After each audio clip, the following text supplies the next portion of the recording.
এই লোকের মৃত্যু হয়েছিল টয়লেটে। এটা কোনো কথা? আসসালামু আলাইকুম ওরহমতুল্লাহি ওয়াবারাকাতুহু। সুধী দর্শক বন্ধু, সম্প্রতি আহমদিয়া মুসলিম জামাতের পবিত্র প্রতিষ্ঠাতাকে নিয়ে শায়েখ আহমদুল্লাহ সাহেবের দেয়া একটি বক্তব্য শুনছিলাম। চলুন দেখি উনি কি বলছেন। এই লোকের মৃত্যু হয়েছিল টয়লেটে। এটা কোনো কথা? আপত্তি করবেন, খুব ভালো কথা। তাই বলে তাকওয়ার পথকে একেবারে জলাঞ্জলি দিয়ে এরকম নির্লজ্জ মিথ্যাচার? মৌলভী সাহেব, আপনি খুব ভালোভাবে জানেন যে আমাদের প্রিয় নবী মহানবী হযরত আকদাস মুহাম্মদ মুস্তাফা সাল্লাল্লাহু আলাইহি ওয়াসাল্লাম, যিনি খাতাম-উন-নবীয়ীন ছিলেন, তার চরিত্রের উপর কলঙ্ক লেপন করতে ইসলাম বিদ্বেষী যারা ছিল তারা এতটুকু কমতি রাখেনি। আর এজন্য আল্লাহ তাআলা বলেছেন, ইয়া হাসরাতান আলাল ইবাদ মা ইয়াতিহিম মির রাসূলিন ইল্লা কানু বিহি ইস্তাহজিউন। অর্থাৎ পরিতাপ সেই সমস্ত বান্দাদের জন্য যখনই তাদের কাছে নবী রসুল আসে তারা তাকে নিয়ে উপহাস করে। তা আপনি কি করলেন? আপনি তো একই কাজ করলেন, অথচ আমরা আপনার কাছে আরও ভালো কিছু আশা রাখি। এখন কথা হলো, বিনা প্রমাণে এই ধরনের কথাবার্তা বলা, এই আপত্তি তো এমনিতেই তার গুরুত্ব, তার যৌক্তিকতা হারায়। দুইটি কারণ হতে পারে।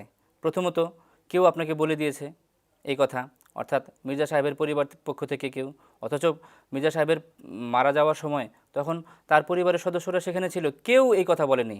উপরন্তু তার জীবদ্দশায় অনেক বিরোধীরা ছিল, তার মারা যাওয়ার পরে কোনো একজন বিরোধী পর্যন্ত এই আপত্তি করেনি।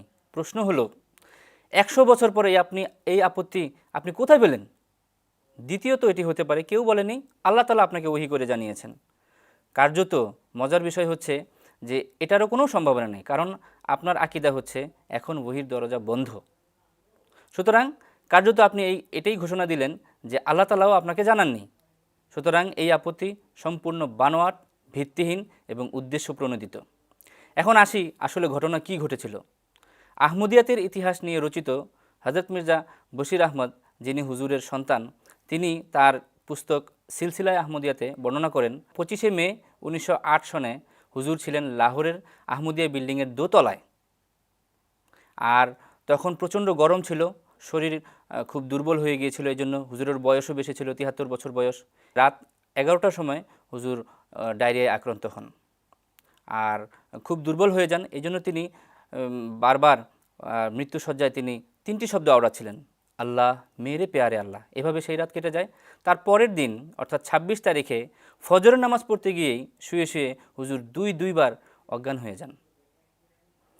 তো এরকম অবস্থার মধ্যে দিয়ে হুজুরের সেই দিন কাটে এবং সকাল 10:30টার দিকে আল্লাহ তাআলা ডাকে সাড়া দিয়ে পরপারে চলে যান। জামাতের বুজুর্গানে দিনদের বর্ণনা মতে এও জানা যায় যে হুজুরের বড় বড় সাহাবীরা হুজুরের মরদেহ স্থানান্তরের জন্য তখন ব্যবস্থা করছিলেন। সেই মোতাবেক বড় বড় সাহাবীরা তখন ডক্টর সিদারল্যান্ড, যিনি হুজুরের চিকিৎসক ছিলেন, তার কাছ থেকে একটি ডেথ সার্টিফিকেট গ্রহণ করেন, যেখানে তার মৃত্যুর কারণ সুস্পষ্টভাবে বর্ণিত ছিল।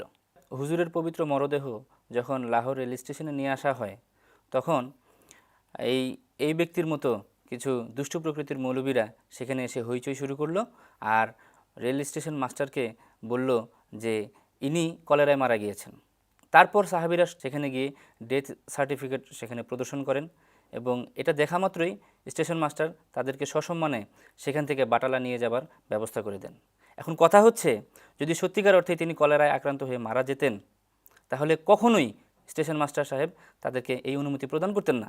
শরীয়তের দৃষ্টিকোণ থেকে যদি এই বিষয়টিকে আমরা পর্যালোচনা করি, তাহলে আমরা দেখতে পাবো যে বুখারী শরীফের কিতাবুল জিহাদ অধ্যায়ে রাসূল করিম সাল্লাল্লাহু আলাইহি ওয়াসাল্লামের একটি হাদিস বর্ণিত আছে। হুজুর সাল্লাল্লাহু আলাইহি ওয়াসাল্লাম বলেন, আল মাবতুনু শাহিদুন, অর্থাৎ পেটের পীড়ায় আক্রান্ত হয়ে অসুস্থ হয়ে মারা যাওয়া ব্যক্তি শহীদের মর্যাদা তুল্য।